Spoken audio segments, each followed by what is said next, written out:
Hi friends, आप सभी का हमारे चैनल पे स्वागत है। दोस्तों आज के इस वीडियो के माध्यम से क्लास 10 के बच्चों के लिए विज्ञान के 20 अति महत्वपूर्ण बहुविकल्पी प्रश्नों को लेकर आ चुके हैं, जो कि 2023 बोर्ड परीक्षा के लिए काफ़ी ज़्यादा उपयोगी होने वाला है। प्यारे साथियों, अगर आप इस वीडियो को अंत तक देख लेते हो, समझ लेते हो, तो बोर्ड के पेपर में एक भी क्वेश्चन इससे बाहर नहीं जाएगा, मैं गारंटी के साथ बोल सकता हूँ। और अब की बार बोर्ड के पेपर में 90% स्कोर करना चाहते हैं तो वीडियो को कंप्लीट शुरू से एंड तक देखना, लाइक कर देना, शेयर कर देना। चैनल पे पहली बार विजिट किए हैं तो चैनल को सब्सक्राइब करके साथ में सारे बेल आइकन प्रेस करना। और प्यारे साथियों, इस क्वेश्चन के माध्यम से, इस वीडियो के माध्यम से जितने भी क्वेश्चन डिस्कस किए जाएंगे सारे के सारे बोर्ड के पेपर में कई बार पूछे जा चुके हैं, ठीक ना। इसलिए प्यारे साथियों, वीडियो को कंप्लीट छोड़ के मत जाना, ठीक ना, शुरू से एंड तक देखना, ठीक ना। आइए, सबसे पहला क्वेश्चन यहाँ पे दिया जा चुका है कि वायु के सापेक्ष माध्यम का अपवर्तनांक अधिकतम होता है। बताना है कि जल में होता है, कि कांच में होता है, कि हीरा में होता है, कि तारपीन के तेल में होता है। देखो, जब भी मैंने प्रकाश का परिवर्तन और अपवर्तन वाला चैप्टर बताया था, उसमें बताया था कि जब भी कोई प्रकाश की किरण विरल माध्यम से सघन माध्यम में आती है तो उसका अपवर्तनांक भी चेंज हो जाता है, ठीक ना। इसमें बोला जा रहा है कि वायु के सापेक्ष किसमें अपवर्तनांक सबसे ज़्यादा होता है, जल में, कांच में, या हीरा में, या तारपीन के तेल में। तो आपको पहले ये समझना होगा कि देखो, सघन माध्यम कौन है, विरल माध्यम कौन है। तो हीरा को छोड़ के सभी क्या है, हीरा के सापेक्ष क्या है, विरल माध्यम है।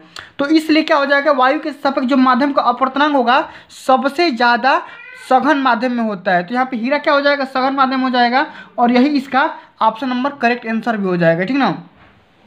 चलो, अगला क्वेश्चन यहाँ पे पूछा जा चुका है कि निकट दृष्टि दोष के निवारण के लिए चश्मे में प्रयुक्त करना चाहिए। अब बताना है कि निकट दृष्टि दोष के निवारण के लिए किस चश्मे का इस्तेमाल करना चाहिए, अवतल लेंस, उत्तल लेंस, अवतल दर्पण या उत्तल दर्पण। तो सबसे पहले प्यारे साथियों ये समझो कि जब भी अगर नेत्र में दिक्कत होता है तो उसमें हम दर्पण का इस्तेमाल नहीं करते हैं। अब बताना है कि यहाँ पे अवतल लेंस होगा कि उत्तल लेंस होगा। तो लेंस की रही बात, तो कैसे समझोगे, सबसे पहले ये समझो कि निकट दृष्टि दोष होता क्या है। इसमें निकट की वस्तु दिखाई देती है लेकिन दूर की वस्तु दिखाई नहीं देती है। अब दूर की वस्तुओं को देखने के लिए हम किसका इस्तेमाल करते हैं, तो हम करते हैं अवतल लेंस का। तो यहाँ पे अवतल लेंस हमारा ऑप्शन नंबर करेक्ट हो जाएगा, ठीक ना। अगला क्वेश्चन कि चुंबकीय बल रेखाएं होती है, बताना है कि सदैव समांतर होती है, कि एक दूसरे को कभी नहीं काटती है, कि एक दूसरे पर मिलती है, एक बिंदु पर मिलती है, या परस्पर काटती है। तो देखो, चुंबकीय जो बल रेखाएं होती है एक दूसरे को कभी नहीं काटती है। क्या करती है, एक दूसरे को कभी नहीं काटती है, प्रतिच्छेद नहीं करती है, ठीक ना, और एक दूसरे के समांतर भी नहीं होती है। तो ऑप्शन नंबर सेकंड सही हो जाएगा। अगला क्वेश्चन यहाँ पे यह है प्यारे साथियों कि शुद्ध जल का पीएच मान कितना होता है। बताना है कि शुद्ध जल जो है, मतलब कि प्योर वाटर, इसका पीएच मान क्या होता है। तो सबसे पहले यहाँ पे ये समझो कि पीएच मान किस तरीके से वेरी करता है। देखो, तीन चीज़ होता है, एक होता है मतलब कि अम्लीय हो जाता है, एक क्षारीय हो जाता है, तीसरा उदासीन हो जाता है। अब देखो, मतलब कहने शून्य हो जाता है। अब देखो किस किस पदार्थ का कितना कितना पीएच मान होता है, कई बार बता चुका हूँ। 7 से कम अम्लीय के लिए, 7 से अधिक क्षारक के लिए, और जो शून्य होता है शुद्ध जल के लिए होता है, या उदासीन विलयन के लिए होता है। जो हमारा प्योर वाटर होता है क्या होता है, एक मतलब कि उदासीन विलयन है, इसलिए इसका पीएच मान 0 हो जाएगा। ऑप्शन नंबर ए करेक्ट हो जाएगा, ठीक ना। चलो, अगला क्वेश्चन कि अम्ल से हाइड्रोजन हटाने वाला धातु कौन सा है। जिंक है, चांदी है, कापर है, मरकरी है। अब बताना है कि अम्ल से हाइड्रोजन कौन सा तत्व हटाता है। बताना है, यहाँ पे जिंक करेक्ट आंसर हो जाएगा, जिंक ऑप्शन पहला सत्य हो जाएगा, ठीक ना। अब चलो, अगला क्वेश्चन ये है प्यारे साथियों कि देखो, जितना क्वेश्चन बता रहा हूँ सारे के सारे क्वेश्चन मोस्ट इंपॉर्टेंट है, तैयार करके जाना, और बोर्ड के पेपर में हूबहू यही सब क्वेश्चन आने वाले हैं। पूछ रहा है कि प्रोपेन का रासायनिक सूत्र क्या होता है। प्रोपेन, देखो, प्रोपेन का केमिकल फार्मूला होता है C3H8। अब इसको कैसे डिनोट करोगे, तो C3 ऐसे बना दो, 3 ऐसे सिंगल बांड दे करके बना दो, और इस पे 8H ऐसे बना दो, 8, एक बगल में, एक यहाँ पे, एक यहाँ पे, और ऊपर। अब इसको काउंट कर लो कितना हो गया, तो 3 ऊपर 3 नीचे, 6 और 2 8। तो ये केमिकल फार्मूला भी हो गया C3H8। ये प्रोपेन का केमिकल फार्मूला भी होता है, ठीक ना। चलो, अगला क्वेश्चन कि वह प्रक्रियाएं जिनमें जटिल कार्बनिक अणु सरल अणु में टूटते हैं, कि मतलब कि उस रिएक्शन को हम क्या बोलेंगे जिसमें जटिल कार्बनिक अणु जो होते हैं सरल अणु में टूट जाते हैं, उसको अपचयी अभिक्रिया या उपचयी या समान अभिक्रिया या दोनों। तो उसमें हम बोलते हैं दोनों अभिक्रिया, उपचयी और अपचयी दोनों हो जाते हैं, क्योंकि और जहाँ पे अगर उपचयी अभिक्रिया और अपचयी दोनों अभिक्रिया जहाँ पे हुई उसको हम रेडॉक्स रिएक्शन के भी नाम से जानते हैं। ऑप्शन नंबर यहाँ पे सेकंड सही हो जाएगा, ठीक ना। चलो, अगला क्वेश्चन यहाँ पे ये है कि चर्मदाह रोग निम्नलिखित में से किस विटामिन की कमी से होता है? ये होता है विटामिन B12 की वजह से। जो चर्म रोग होता है मतलब स्किन पे कुछ दिक्कत हो जाता है, खुजली दाद वगैरह, फुंसी फोड़े वगैरह जो कुछ भी होता है विटामिन B12 की कमी से होता है, ठीक ना। इसका ध्यान रखना है। ऑप्शन नंबर डी करेक्ट हो जाएगा। अगला क्वेश्चन कि हीमोग्लोबिन महत्वपूर्ण भूमिका निभाता है, या जो हीमोग्लोबिन का रोल है कहाँ पे ये वेल रोल प्ले करता है? बताना है कि श्वसन में, पाचन में, उत्सर्जन में, पोषण में। तो ये करता है श्वसन में। जो सांस लेने की प्रोसेस है, प्रक्रिया है, उसमें क्या करता है? अच्छा भूमिका निभाता है। कौन? हीमोग्लोबिन। और हीमोग्लोबिन कहाँ पाया जाता है? हमारे नसों में पाया जाता है, हमारे रगों में पाया जाता है, ये ब्लड में पाया जाता है। कहाँ पे? ब्लड में, ठीक है ना। इस बात को याद रखना है। चलो अगला क्वेश्चन यहाँ पे ये बताना है कि फ्लोएम के द्वारा भोजन का स्थानांतरण कैसे होता है? ये बताना है किस रूप में होता है? प्रोटीन के रूप में, या वसाओं के रूप में, या सुक्रोज के रूप में, या वसीय अम्लीय के रूप में? ये होता है सुक्रोज के रूप में। किस रूप में? सुक्रोज के रूप में। कब? फ्लोएम के द्वारा जब भोजन का स्थानांतरण होता है तब, ठीक ना। चलो अगला क्वेश्चन हमारा ये है प्यारे साथियों कि देखो ये आपकी बार प्री बोर्ड के पेपर में पूछा भी गया था कि प्रतिरोधकता यानी कि जिसकी हम बोलते हैं रेजिस्टिविटी। तो प्रतिरोधकता का एसआई यूनिट क्या होता है? एसआई मात्रक क्या होता है? ओमीटर, कूलाम, वोल्टमीटर, ओम। तो प्रतिरोधकता जो होता है उसकी जो एसआई यूनिट होती है वो होती है ओम इंटू मीटर। अब की बार ये बोर्ड के पेपर में पूछा भी गया था, ठीक ना। इसको ध्यान रखना है। अगला क्वेश्चन ये है कि विद्युत धारा को उत्पन्न करने की युक्ति को क्या बोलते हैं? ऐसा मशीन, ऐसी कोई युक्ति, ऐसी कोई डिवाइस जो क्या करती है? इलेक्ट्रिक करंट को डेवलप करती है, उत्पन्न करती है, उसको क्या बोलेंगे? जनित्र, एमीटर, गैल्वेनोमीटर या मोटर बोलेंगे। तो देखो करंट कौन उत्पन्न करता है? करंट विद्युत धारा को उत्पन्न करने वाली युक्ति होती है, वो कौन होती है? जनित्र होती है, जनरेटर होता है। अभी देखो जनरेटर में हम क्या करते हैं? मैकेनिकल एनर्जी देते हैं, मतलब कि जो भी फ्यूल वगैरह हम देते हैं वो क्या करता है? हमें करंट देता है। यहाँ पे एमीटर मत लगाइएगा, क्योंकि एमीटर ये क्या करता है? एमीटर करंट को मापता है, ठीक ना। यहाँ पे क्या हो जाएगा? एमीटर करंट को मापता है, और यहाँ पे जो विद्युत धारा उत्पन्न करने की जो डिवाइस होती है, मशीन होती है, उसको हम क्या बोलते हैं? जनित्र या जनरेटर के नाम से जानते हैं, ठीक ना। और मोटर क्या करता है? बताना, कमेंट करके बताना। मोटर को का काम और गैल्वेनोमीटर का काम दोनों कमेंट करके बता देना, ठीक ना।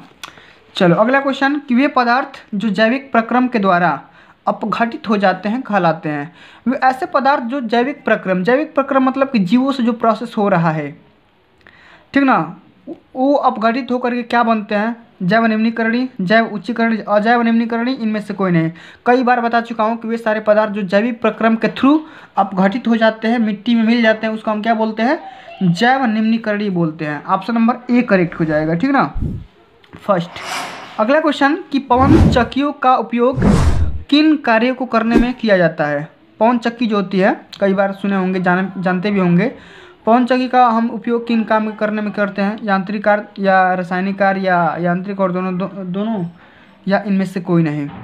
तो देखो पवन चक्की का हम उपयोग कहाँ पे करते हैं? बड़ी बड़ी मतलब कि जहाँ पे मतलब जो खुला मैदान होता है, वहाँ पे जहाँ हवाओं का रफ्तार तेज होता है, वहाँ पे हम पवन चक्कियों का इस्तेमाल करते हैं। और इसका हम उपयोग करते हैं यांत्रिक कार्य में, मैकेनिकल एनर्जी करने के लिए, ठीक ना।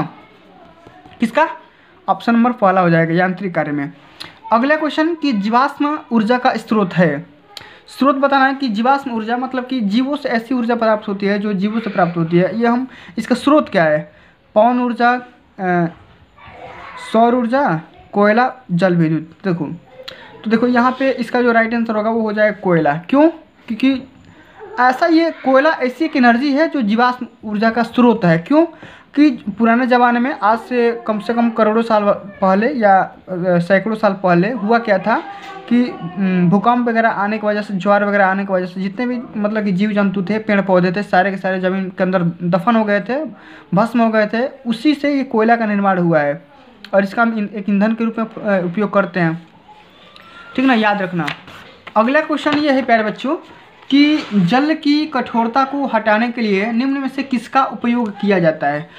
Very very most important question, इसको ध्यान रखना कि जल की कठोरता यानी कि हार्डनेस ऑफ वाटर, मतलब कि जो भी कठोरता होती है, ट्रीटमेंट कैसे करते हैं कठोरता को दूर करने के लिए। अभी देखो समुद्र का जो पानी होता है खरा होता है, पीने के योग्य नहीं होता है, लेकिन ऐसे पानी का हम उपयोग कैसे कर सकते हैं, मतलब कठोरता को कैसे हटा सकते हैं? बेकिंग सोडा का इस्तेमाल करके, कि धावन सोडा, या बिरंजक चूर्ण, या प्लास्टर ऑफ पेरिस। तो इस क्वेश्चन का मैं आंसर नहीं बताऊँगा, ठीक ना। मेरे को कमेंट करके बताना। कई बार ये क्वेश्चन बता चुका हूँ, रिपीट कर चुका हूँ, ठीक ना। इसको मेरे कमेंट करके बताना कि बेकिंग सोडा होगा कि विरंजक चूड़ होगा कि धामन सोडा होगा, मेरे को कमेंट करके बताना, ठीक ना। अगला क्वेश्चन, ये भी तो कई बार बता ही चुका हूँ लेकिन इसको बता दे रहा हूँ कि Zn+CuSO4 जिंक को अगर कॉपर सल्फेट के साथ जब मतलब कि अभिक्रिया कराओगे तो जिंक सल्फेट यहाँ बन जाएगा और कॉपर अलग हो जाएगा। ये एक रासायनिक अभिक्रिया हो गया। और अब बताना कि ये जो रासायनिक अभिक्रिया हो, केमिकल रिएक्शन जो हुआ, ये किस प्रकार की केमिकल रिएक्शन हो गया, संयोजन अभिक्रिया या विस्थापन या द्विविस्थापन या वियोजन अभिक्रिया। तो ये हो गया विस्थापन अभिक्रिया। कौन सी रिएक्शन? विस्थापन अभिक्रिया।